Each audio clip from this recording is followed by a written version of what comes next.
panalangin para maiwasan ang masamang panaginip.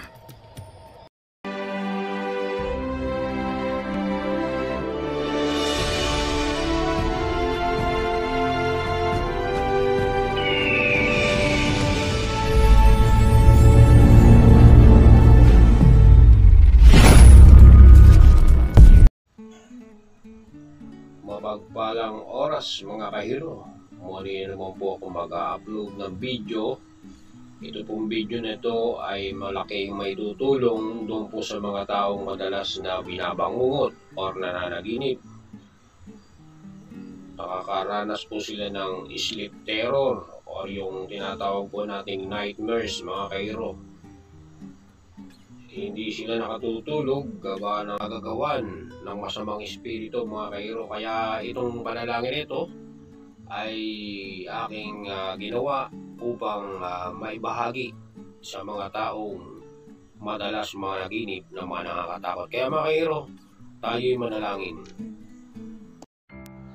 Sa ngalan ng Ama, ng Ina, ng Anak, at ng Diyos Espiritu Santo. Amen.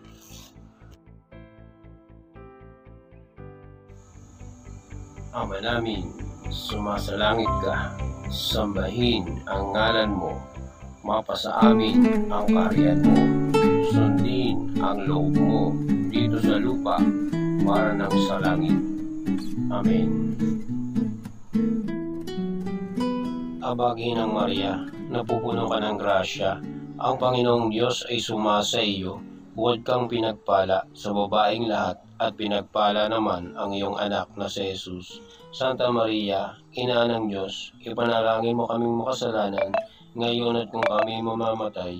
Amen.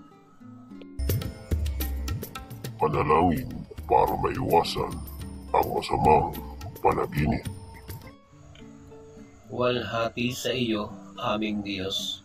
Luwalhati sa iyo, o makalangit na hari.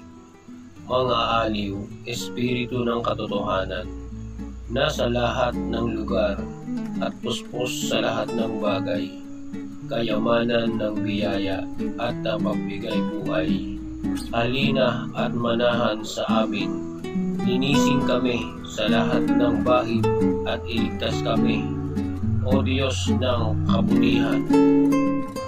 Amang nakaluklok, Diyos inang nakasukob, Diyos Espiritu Santo, na sa akin ay sumakop. Ako po ngayon ay matutulog, sandata ko po ay krus. Maria, Joseph, Jesus, kayo po ang patnubay ko sa aking pagtulog.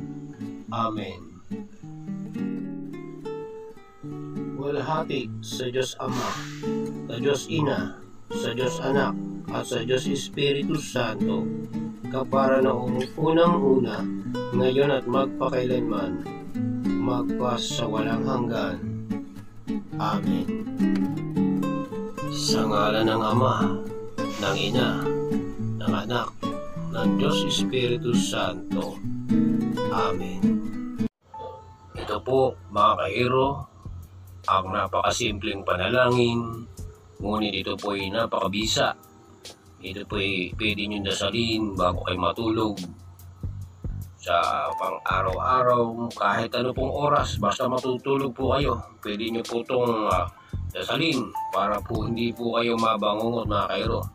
Kaya po hanggang sa muli mga kahiro, sa susunod nating video ay magbabahagi po ulit ako ng panalangin na makakatulong sa ating pang-araw-araw. Marami pong salamat mga kahiro, hanggang sa muli.